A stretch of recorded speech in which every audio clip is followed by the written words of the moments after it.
And now, ladies and gentlemen, let us start the breakout session, the automotive industry.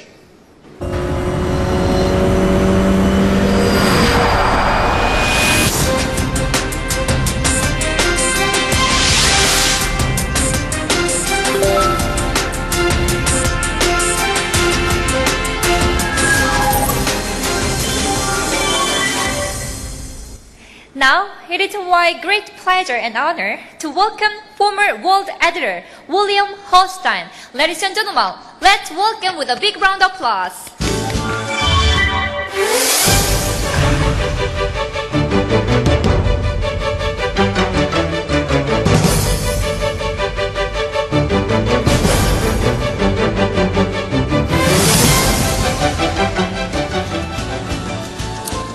Thank you very much. My job is to set the stage for far more learned experts than myself to comment on the future of the Korean automotive industry. I was first here in 1988 to write a cover story for Business Week magazine about the emergence of Korea at the same time as the Olympics were being held. So we cast around with my friend Laxmi Narkarmi, we cast around for what was the symbol of Korea's hopes of emerging on the world stage. And we found an image of the Hyundai Excel. So we put that on the cover in 1988 as representing the hopes and future of Korea. And we don't always get it right in the business of journalism, but in that particular case, we got it right. I also had a chance to meet Chung Ju-young and Chung Se-young. What tough men they were, how they created this company literally out of nothing in the ashes of the Korean War. So they've clearly set the stage for something truly remarkable to happen. So flash forward to today, 22 years later, in America now, Americans who have grown up believing that Toyota was the logical choice now are saying that, well, we could also get a Hyundai. Hyundai has reached parity with Toyota in the American market. I was recently on a trip and rented a Kia Soul, a small minivan type vehicle. So it's remarkable, starting all those years ago, how the Hyundai and Kia have penetrated to the heart of the American market, have found acceptance, have achieved the quality standards and the technological standards that have become world-class. So I think what I'd like to do is just give you 3 snapshots of how I see the competitive environment shaping up, and then we'll proceed into our panel discussion. I recently wrote a book on General Motors called Why GM Matters, and so I spent time analyzing what went wrong there and their efforts to recover. Over a period of years, they engaged in very significant improvement in their manufacturing capabilities, which they learned from Toyota. They gradually were able to absorb that into their entire manufacturing base. They brought in Bob Lutz beginning in the year 2001 and completely transformed the way they designed cars. And I think that they have reclaimed leadership in design in cars as opposed to trucks. They innovated with the OnStar system, which is quite a remarkable innovation for a company of that size. But they also have continued their innovation with the with the Chevy Volt, which comes out later this year. So the General Motors was on track to, I believe, transform their cost structure, transform their quality, and re-emerge when they were hit by the economic crisis and everything fell off the cliff. They were forced into bankruptcy. Rick Wagner, who I wrote about extensively, was fired without much due process. But now the company is out of bankruptcy and a much leaner company. It has 4 brands as opposed to 8. I think that General Motors, the recovery is real. I think that Ford has also navigated itself through these difficult waters very well. The one question mark I have about the American auto industry is Chrysler. I have a question mark over whether they will survive as they now stand for the long term. So the competitive picture for Hyundai in the American market is GM is bouncing back, Ford is strong, question marks about Chrysler.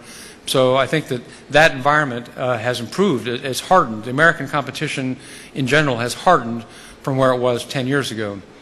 So that's one snapshot of how I see the American competition unfolding. My panelists may agree or disagree.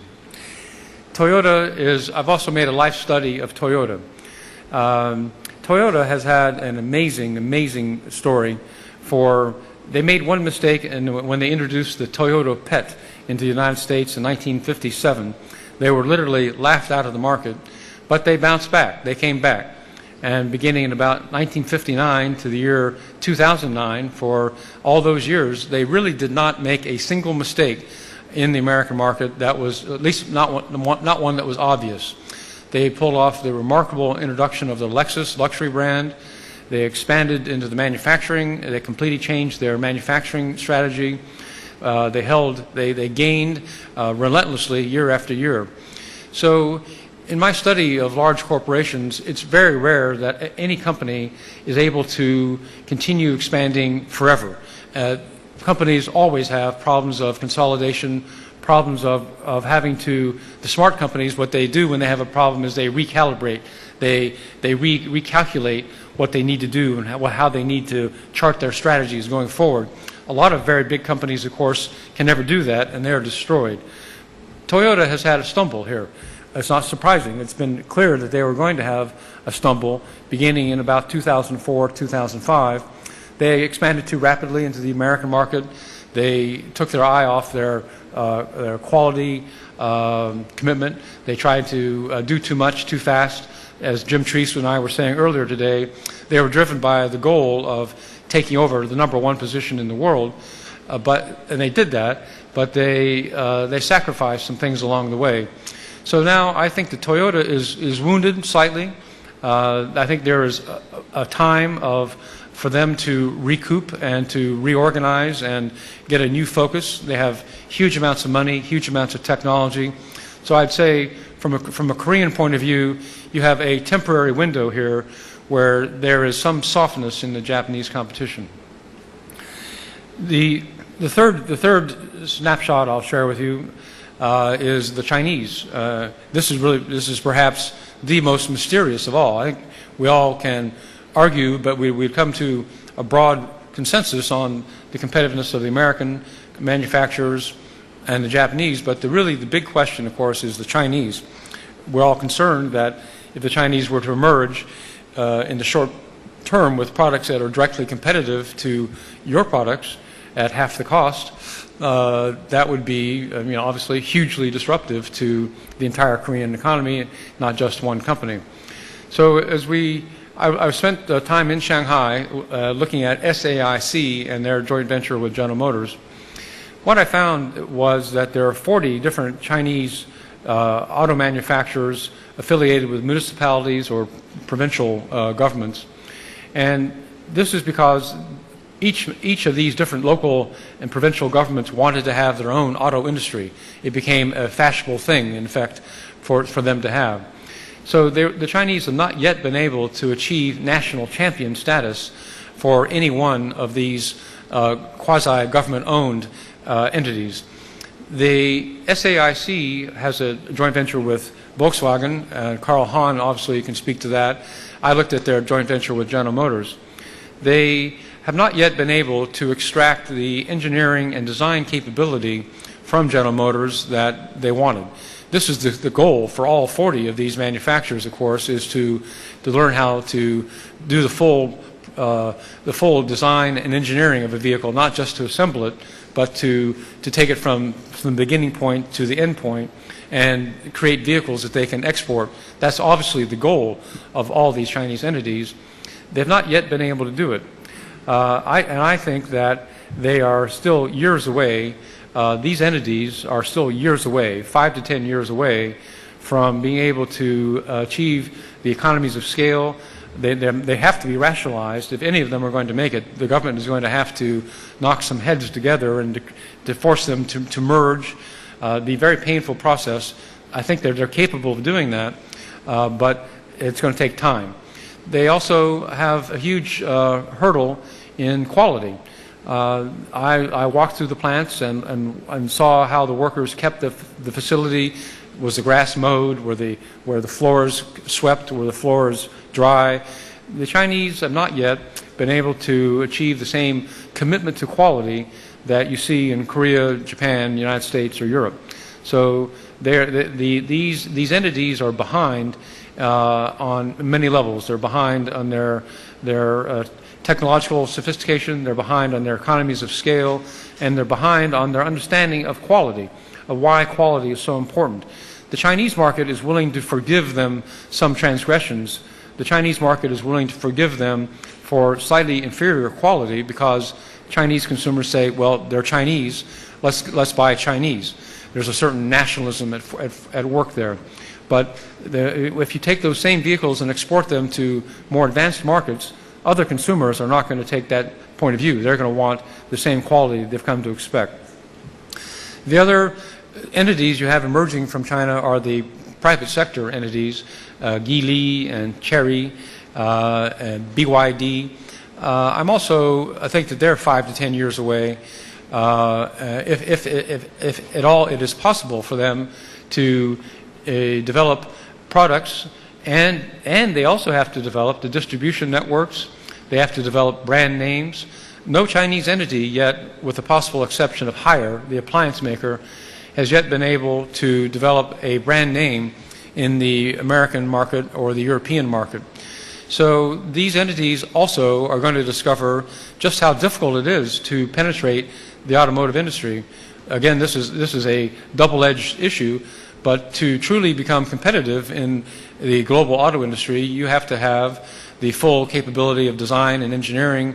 You have to have management know-how. You have to have very sophisticated ability to manage across cultural barriers in multiple markets. You have to have a dealer network or a distribution network. You have to have brand name, and you have to have all these pieces have to work together. The Chinese have not yet demonstrated their ability to do that. No one would ever say they can't do it, but they have not yet demonstrated their ability to do it. One of the surprise possibilities coming out of China, whenever you look at China, you have to be profoundly humble about what are their capabilities. One possibility is that they will be able to develop an electric car, that they will leapfrog the internal combustion engine and go straight to an electric car, a battery car, so that would become their initial product for export to the rest of the world. So we don't know exactly which Chinese entity will emerge. We don't know when. We don't know exactly what product. But my conviction is that you in Korea have time. It is not something that is imminent in the next 2 to 3 years. It's in the 5 to 10 year horizon. So that's my contribution to setting the stage here for discussion. And I will invite our next speaker, Dr. Lee Hyun-sun of Hyundai, to come forth.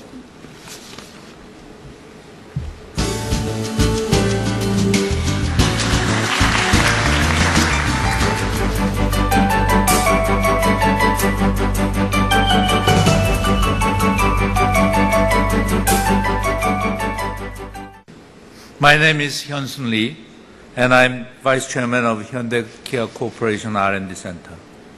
It's an honor to present to you today Hyundai Kia's perspective on technology trends that will shape the future of automotive industry. In my presentation, I hope to share some insight on the forces influencing automotive technology and how we are preparing for it. Eco-friendly, technology convergence, and soft power. These are the key words that will likely influence how we approach future technology development in the auto industry.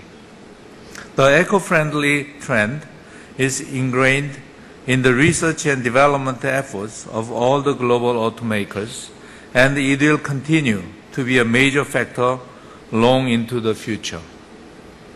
The convergence of different technologies will also be an important trend. More and more, we are seeing a growing array of technologies being applied to the vehicle technologies that we never thought would end up in the car. And finally, we are observing leaders in other industries and their use of soft power to create not only breakthrough technologies, but create megatrends that influence mainstream culture. These are the concepts that will give competitive advantage to the next generation of automotive manufacturers. The automotive industry is a crucial component of the world economy and has been hit relatively hard by the global finance crisis. The industry is also an important element in that movement towards a greener world. In response, governments around the world have introduced environmental regulations as well as financial assistance to strengthen the automotive industry.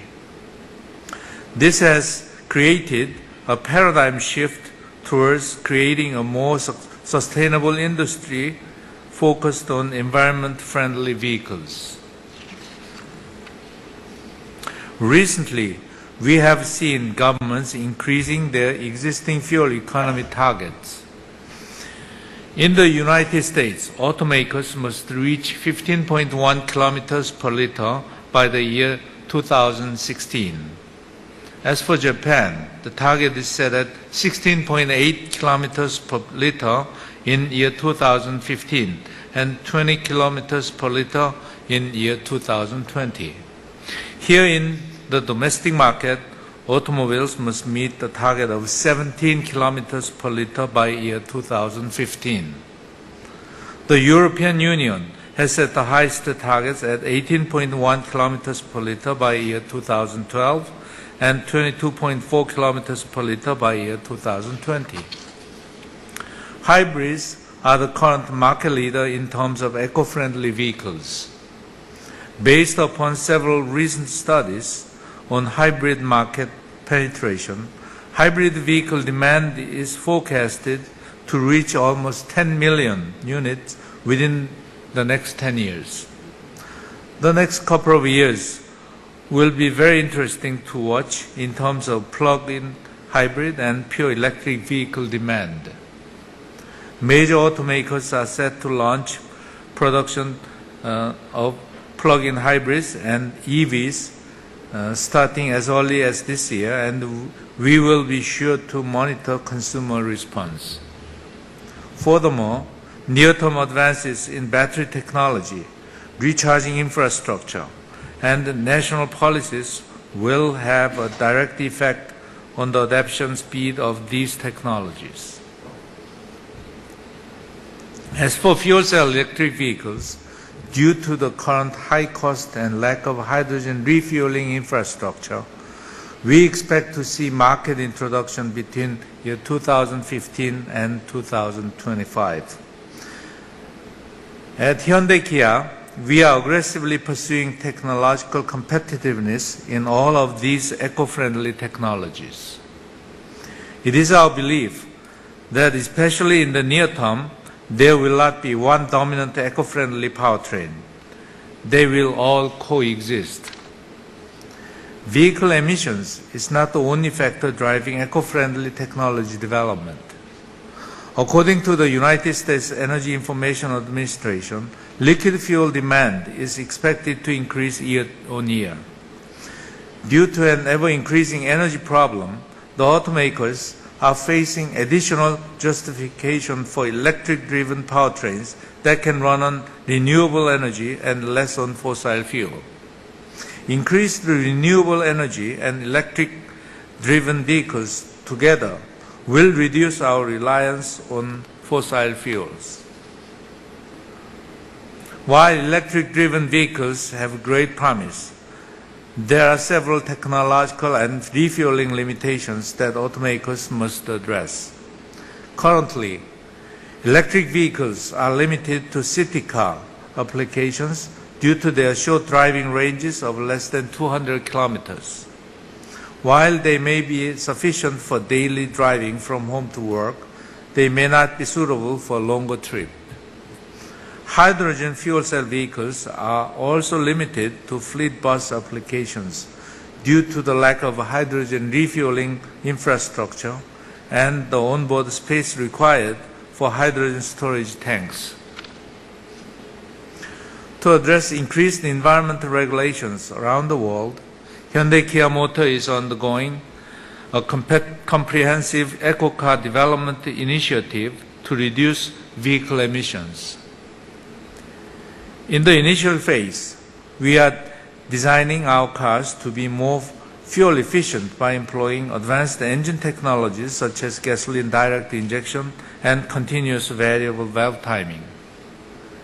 In the second phase, we are focusing on diversifying our alternative fuel portfolio by developing biofuel and natural gas power plants. In the subsequent phases, we are incorporating advanced electrification technologies for our hybrid, plug-in hybrids, pure electric vehicles, and hydrogen fuel cell vehicles.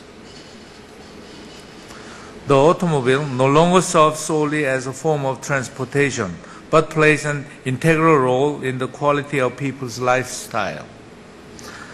Hyundai Kia is following important social trends that may influence how people will interact with their vehicles. We are therefore increasingly looking to advancement in other industries to develop innovative new vehicle applications for the future driver. More and more future vehicle applications will come from areas such as information technologies, biotechnology, and nanotechnology. These technologies will make the future vehicles safer, more convenient, and more intelligent. Technology convergence requires the cooperation of different industries. For this reason, many automakers have been active in building partnerships with companies, especially in the IT industry. The convergence of IT into the vehicle has promoted significant evolution of infotainment systems and human-machine interface. For example, Kia has partnered with Microsoft to develop UVO, our next-generation infotainment system. Technology convergence has also allowed for a paradigm shift in safety technologies. Safety is changing from traditional collision injury reduction technologies such as seat belts and airbags to more sophisticated preventive safety features such as lane departure warning system and active cruise control. Our ultimate safety vision for the future vehicle is an automated driving infrastructure whereby vehicles will drive autonomously. Convenience, information, and safety technologies can be summed up under our ideas of intelligent vehicle. The intelligent vehicle will require a high level of system integration between mechanical, electronics, and telecommunications. Intelligent vehicle design will not only serve the younger, technology-hungry generations, but will also enhance the lives of older drivers. In order to develop electronic system required for future intelligent vehicles, Hyundai Kia is aggressively carrying out internal R&D activities as well as co-development with our suppliers. Close relationships with key stakeholders will ensure progress towards advanced safety, infotainment, and software technologies. While the root cause of Toyota's recall situation is up for debate, it is evident that automobiles are relying more on electronic systems. However, according to a recent study, electronic system causes 32.1% of automotive malfunctions. Furthermore, as the use of electronic systems increase, so does the complexity of the software required to run these systems. As automakers develop the next generation intelligent vehicle, we must ensure the safety of our electronic systems. In summarizing the future trends in automotive technology, three broad areas drive innovation at Hyundai Kia's R&D Center.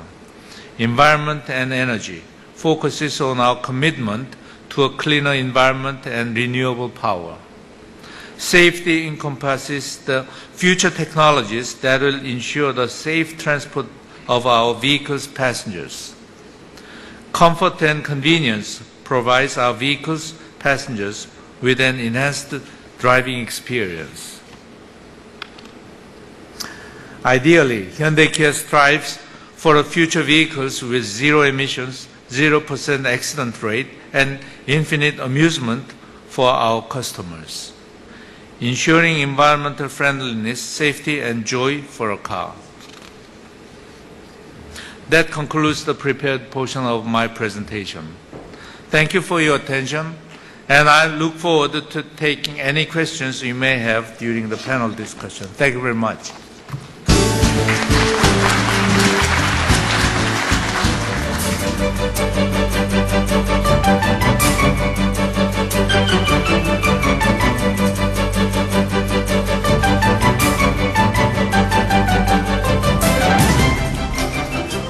Thank you. I want to also thank the Seoul Economic Daily for giving me the opportunity to return to Korea and participate in what has been, at least until now, a very thought-provoking Seoul Forum.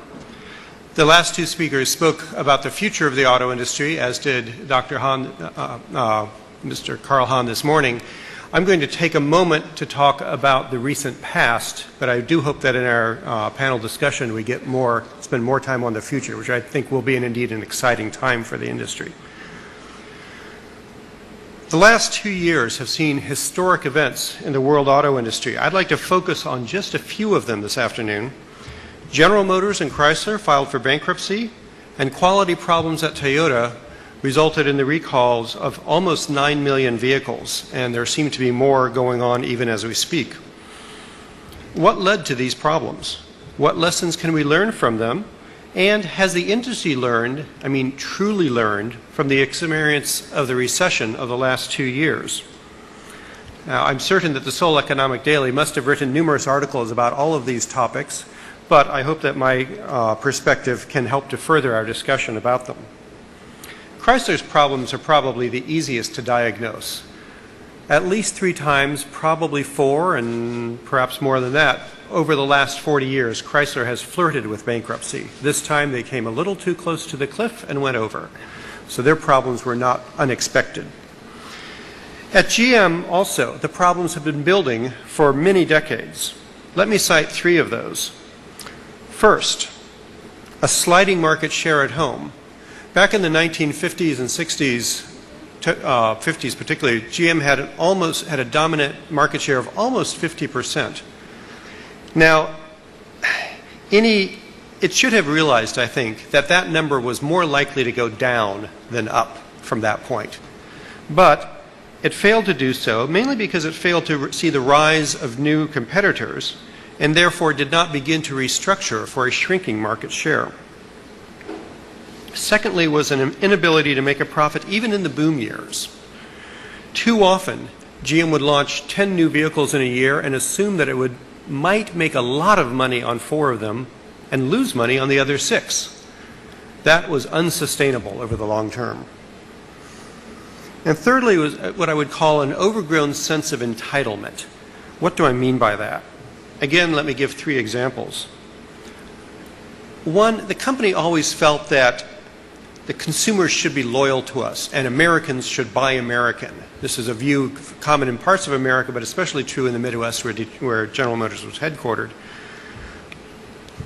As any country becomes more prosperous, its consumers expect to have more choices in where to spend their money, and therefore sales of import vehicles go up. This is historically true across the board. Yes, even in Japan and Korea. An automaker that is honest with itself, I think, will accept that historic trend and build that trend into its long-term plans. GM did not. Secondly was a belief that General Motors' large size proved that it was a good car maker doing the right things and that its customers liked what it was doing. When GM started to lose a lot of market share in 1987, my predecessor as Businessweek Detroit bureau chief asked then Chairman Roger Smith if he was worried about the market share losses. Roger Smith cut him off immediately, waved aside the question and said, "Young man, who sold more cars and trucks in North America last year than anybody else?"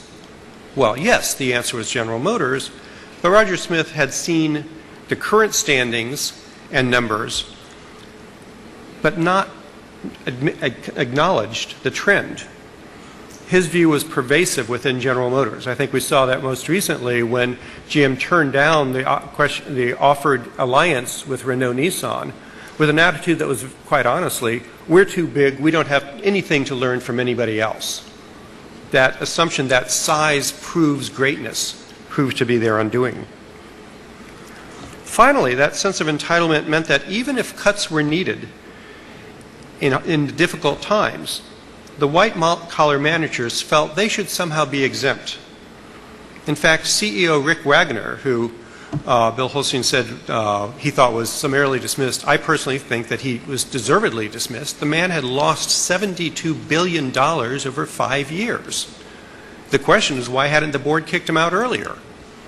But management tended to think that the unions were greedy without acknowledging that perhaps managers shared in that attribute.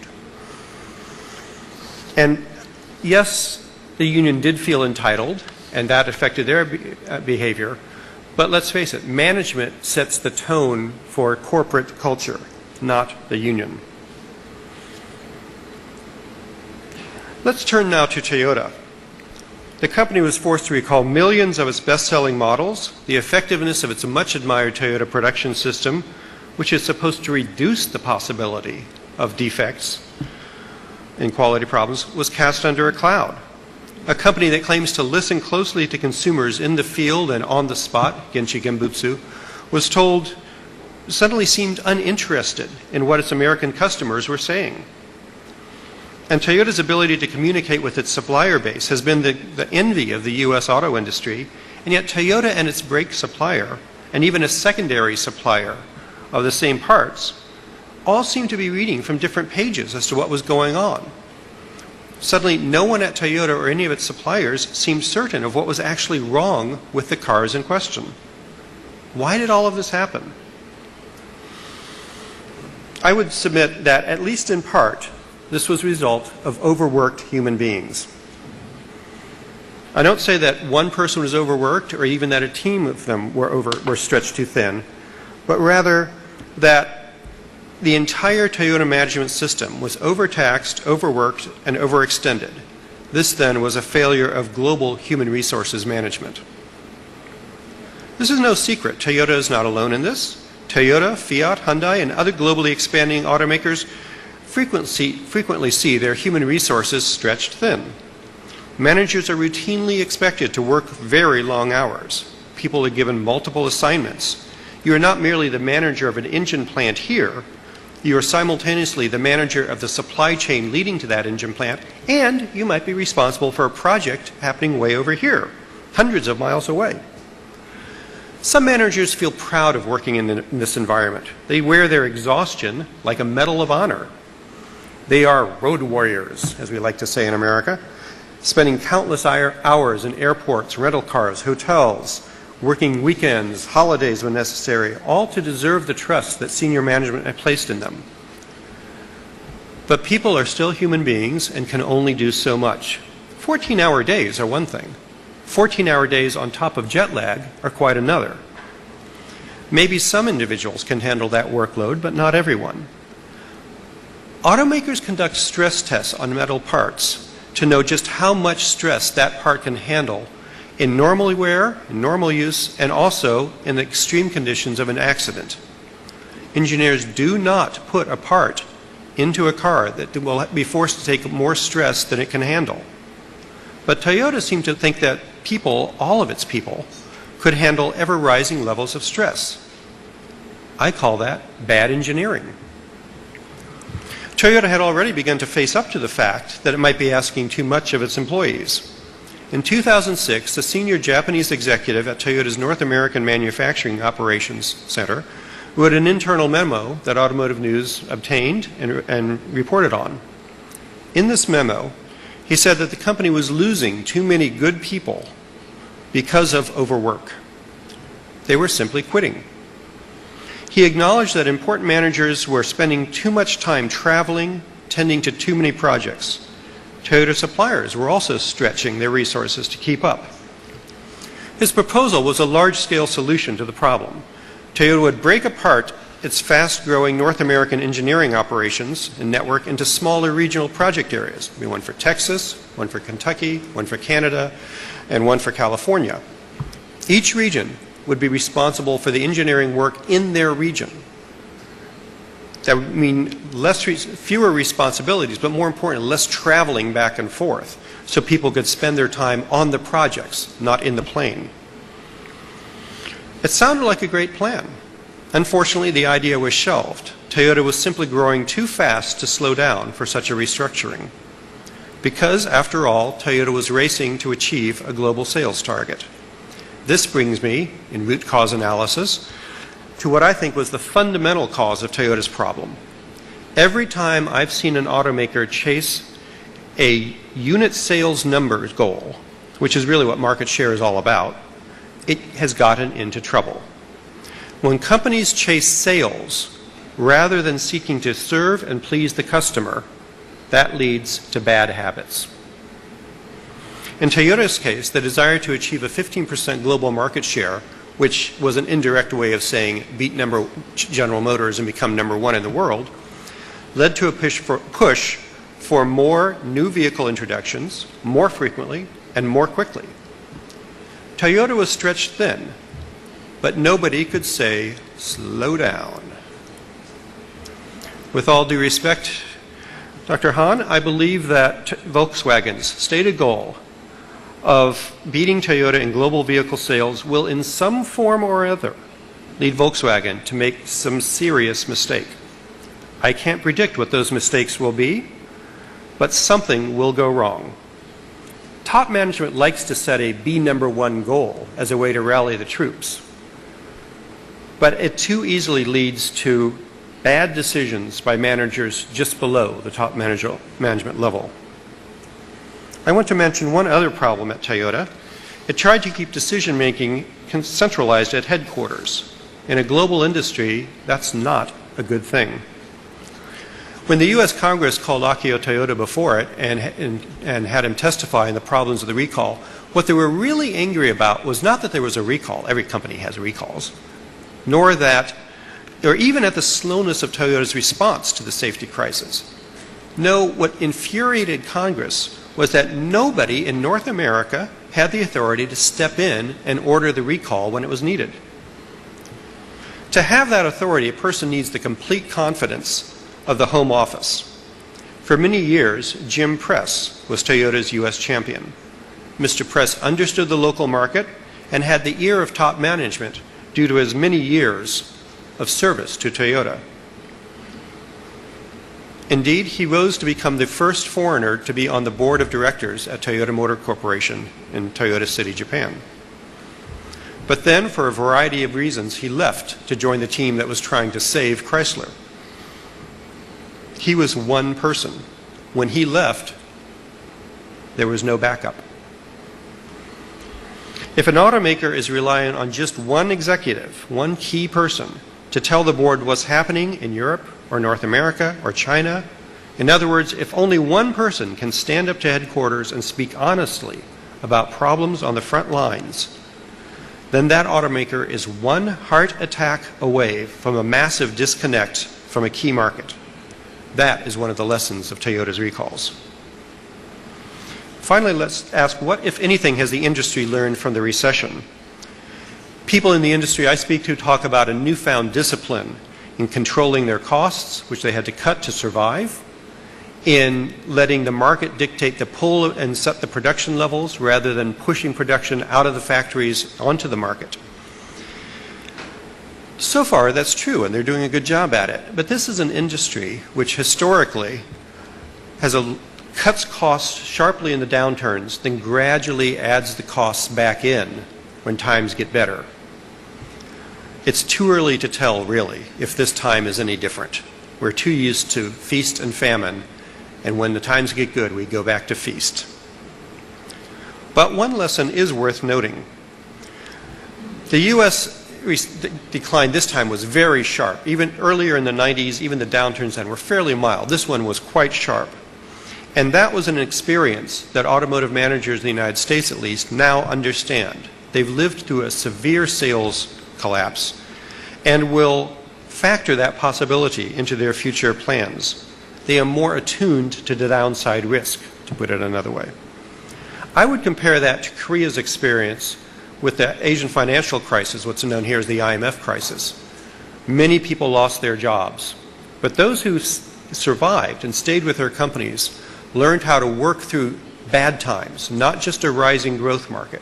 And that experience of knowing how to deal with a really sharp downturn, I would argue, has made them better managers. You need that experience. If you only know good times, you'll think you're a good manager, but you haven't been tested. I think the North American automotive industry's managers now have been tested by fire, and they will be better. I thank you for your attention, and I look forward to your questions. I hope this panel does a better job of informing you than I have. Thank you.